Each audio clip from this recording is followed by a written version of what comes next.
আমরা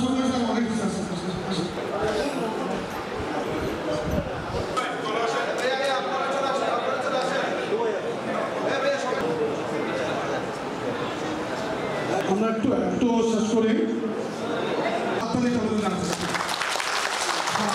আজকে আমি রাঙ্গামাটি জেলা বিএনপি পূর্ণাঙ্গ কমিটি, অঙ্গ সংগঠন, সহযোগী সংগঠনের কমিটি এবং জেলা বিএনপি উপদেষ্টা পরিষদের সাথে আজকে আমি মত বিনিময় করব।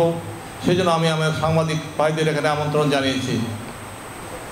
সর্বপরিসরে আপনাদের তেমন আমরা আপ্যায়ন করতে পারছি না।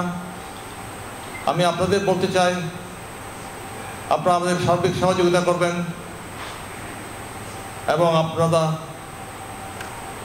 আমাদের আজকের এখানে আমরা আমাদের করণীয় সম্পর্কে আমরা ইন্টারনেটে বসব। আমি আপনাদের জানাচ্ছি, আজকে থেকে আমাদের নির্বাচনী প্রচারণা শুরু হয়ে গেল, এটা আপনারা বলতে পারেন।